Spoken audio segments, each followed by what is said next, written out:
properly, hyperbaric oxygen is known to help heal that wound. So if you look at PTSD, historically we thought of it as a psychological disease, but in fact it is a brain physiology disease. There are changes to the brain. And when a veteran, for example, comes from a war, you might see their wounds on their legs, but they also have wounds in their brain from PTSD. So if we apply that concept of treating a wound to treating a wound in the brain for PTSD, that makes this a logical treatment choice. So then what is actually the hyperbaric oxygen doing in the brain of that PTSD patient? Yes, hyperbaric oxygen is applied in many different ways. You could be in a multi-place chamber like this, or you could be in a mono chamber. So there are very different characteristics between chambers and also different protocols that can achieve different things. So our specific protocol uses a multi-place chamber to fluctuate oxygen levels in a specific way. By sitting in here, we can give you an oxygen mask and take it on and off. And this is a protocol that Dr. Ph.D., Dr. Ph.D., my colleagues in Israel have developed over the last 15 years. And the point of the protocol is to trigger the body to have neurogenesis, stem cell proliferation, and angiogenesis, so growing new cells, growing new connections in the brain, growing new blood vessels, in addition to healing injury. So when we see the wound in the brain related to PTSD, this mechanism of cell growth of blood vessels, mitochondrial biogenesis is applied to that wound in the brain. And when you heal that wound, you can heal and help somebody with PTSD. So the individuals that participated in the study, and in fact you had a somewhat of a control group, or what you called a sham group, who didn't receive, they were still put in the chamber and pressurized a tiny bit, so they kind of experienced, their ears, for example, with respect to pressure. But the control group, if we can call it that, did not actually receive oxygen in their face masks. Is that how the study was conducted? Correct. So you're absolutely right. So we have the treatment group doing the full hyperbaric, going to the pressure level of 2.0 atmospheres, breathing oxygen in that specific protocol that we discussed. But the sham group is the control group, and they're sitting in a chamber. It looks exactly the same. And whenever you go through a hyperbaric treatment, as the pressurization is happening, you feel a popping sensation in your ears. So the sham group got a simulation of a quick burst of pressure to feel that pressure sensation. So by the end of the treatment study, when they analyzed and surveyed each group, it was statistically significant that they could not understand, was I in the treatment group, was I in the sham group, because of course oxygen is a colorless, odorless gas. So when you're just breathing air versus oxygen, you won't know the difference. So in a sense, then they were, fairly well placebo in the study. Mm-hmm. So I think we're going to be, sparking, that's the wrong term for hyperbaric chamber. We're going to be inducing a lot of interest in our viewers, especially as common as this problem is. So one, I think, would be interested in the potential for side effects. What sort of side effects are observed in general in this type of multi-chamber, multi-place hyperbaric chamber, or just issues that you have to deal with? And then let's be specific about dealing with the PTSD individual in the hyperbaric chamber. So what do you tell people to be on the lookout for? Absolutely, and a lot of the side effects are applicable to all hyperbaric treatment, whether it's a monochamber or multi-chamber. The most common side effect is barrel trauma from pressure. So as we close the doors and we start pressurizing the chamber, there is a popping sensation in your ears as your ears are trying to equalize. So we take about 10 minutes to get to pressure. 2.0 atmospheres is what we get to. And it's imperative that you're able to equalize. In the chamber, there's an inside attendant with you, so their duty is to help make sure you're able to equalize. And if you can't, all of a sudden, you just have to let the inside attendant know right away so we can stop the pressurization, and we have some tools that can help you equalize. The problem comes if you're a brave soul and you're embarrassed and you don't want to raise your hand and say you can't pop it, you try to force it, you're going to stretch your eardrum a little bit. The good news is it's a temporary effect. Usually take the next day off, and then you can make that treatment up on the back end. Mm-hmm. That's the number one side effect for most hyperbaric. And how old, beyond this study, what are the youngest patients that you're able to treat? When I first tried this weird little ear trick to quiet the ringing in my ears, I honestly didn't think it would work. But 3 days later, I had the first full night of silence in years. No buzzing, no high-pitched tones, no more pretending I could hear people in noisy rooms or turning the TV up to max volume. You've probably been told that tinnitus is just part of getting older, that you have to live with it. Just use white noise machines, or drop thousands on hearing aids. But that's not what new research is saying. In a Harvard-led study, scientists discovered a tiny ear filter deep inside your auditory system. It's supposed to block unnecessary background sounds, but in some people, this filter gets stuck in the off position. The result? Sound signals get trapped inside your brain, creating that endless phantom ringing. The good news? These researchers also discovered a simple 5-second trick that resets this filter and helps your brain turn off the noise naturally. No drugs, no batteries, no expensive treatments. They call it the ear filter reset, and over 36,000 people have already used it to quiet their tinnitus. Some in just days.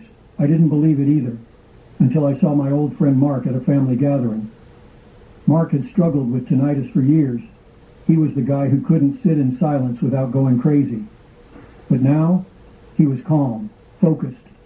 He said it felt like the static in his brain was finally gone. When I asked what changed, he told me about this technique and said it completely turned his life around. I was skeptical, but I tried it that same night. And within a week, I wasn't just sleeping better. I could actually enjoy silence again. Even my doctor was shocked. She reviewed the research and started recommending it to other patients dealing with chronic tinnitus. If you want to try this for yourself, just tap the link below and watch the short video that explains how it works. You'll see exactly how this tiny part of your ear may be the real cause of tinnitus and how to fix it at home without seeing a specialist. I honestly didn't realize how much that ringing had affected me. The frustration, the brain fog, the mental exhaustion. But now that it's gone, I can finally think clearly, enjoy quiet mornings, and be fully present with my family. And I want that for you too. So go watch the video now and see. So in the study, in their 20s was the youngest, but we have, between the clinics we have around the world, we have pediatric cases, young children, even as young as 6 years old, 7 years old, and usually those are related to traumatic brain injury. We have the sister clinic in the Middle East that also treats for cerebral palsy and autism spectrum disorder.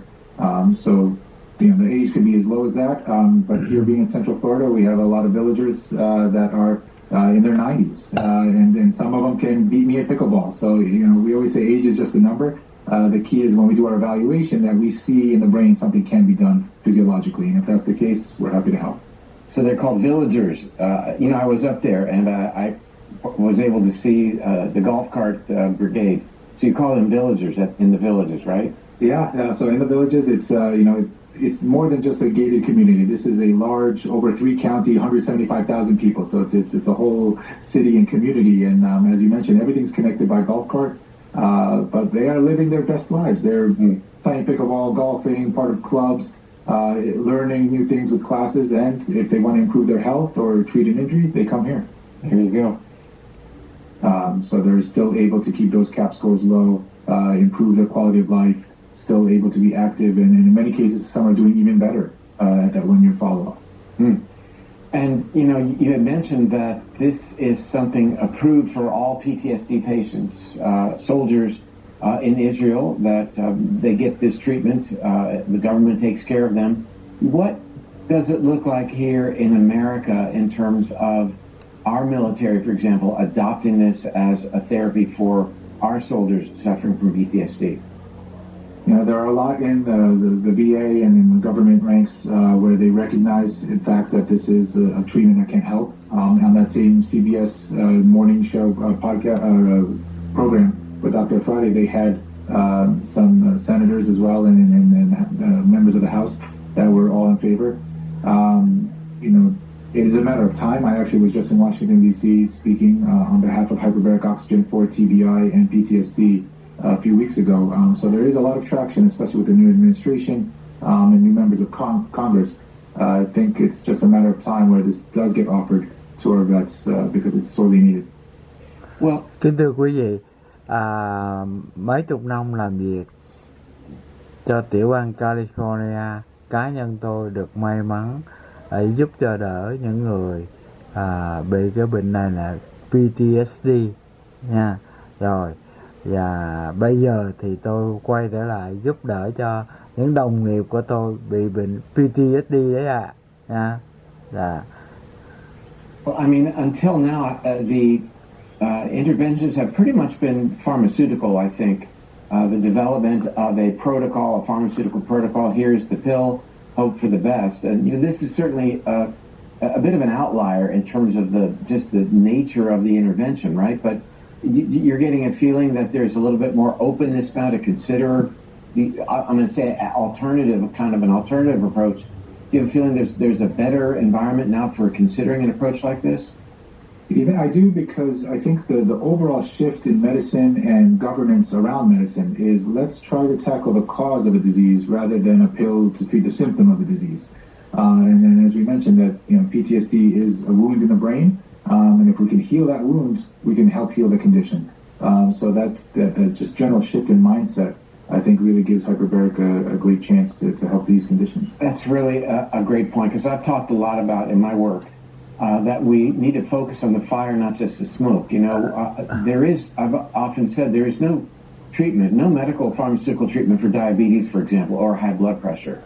You treat the elevated blood sugar and you treat the elevated blood pressure, but take the drugs away and you're back to where you started in one day. You haven't fixed the problem, whereas what you're describing here with hyperbarics is you're actually fixing the problem such that people can get back on the horse and resume their lives and not be dependent upon a symptom management protocol based on a pharmaceutical intervention. So, it sure seems to make sense.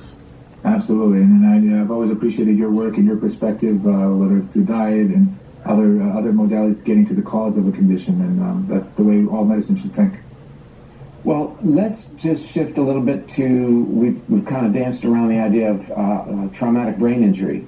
Mm-hmm. And I think, to be fair, there's a lot more data in TBI than there is with PTSD. So the research looking at using hyperbaric oxygen to treat traumatic brain injuries seems to be a lot more extensive and has demonstrated incredible efficacy.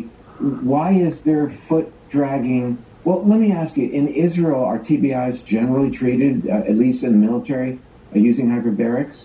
Are you making these blood pressure mistakes after 40? I felt totally defeated. I thought I was doing everything right, but my blood pressure, it just kept climbing higher and higher. I basically cut out salt. I forced myself through workouts that left me literally gasping for air. Popped pills morning, noon, and night. So when my doctor suggested we increase my dosage, I nearly screamed.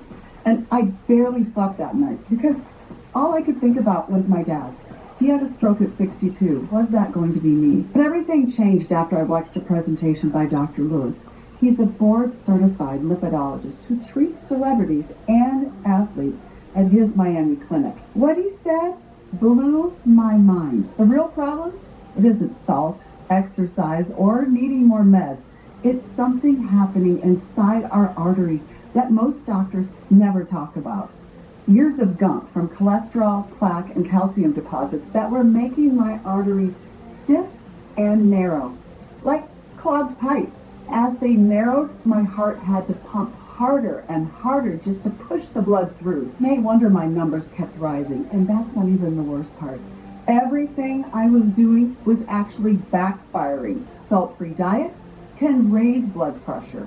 Intense workouts, damaging arteries. Meds, well, sure they lower your numbers, but they don't fix the... Ôi chết cha, sao vậy ra?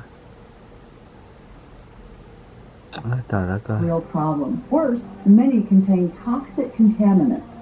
Meanwhile, your arteries are getting narrower each day, but it's not your fault, and that is a solution. Dr. Lewis developed a natural protocol that addresses the root cause of high blood pressure. His simple, safe, and effective protocol is helping thousands of his patients flush their arteries clean and finally get their blood pressure under control. And now for the first time, he's making it available to the public. I saved the exact link where Dr. Lewis explains how it all works.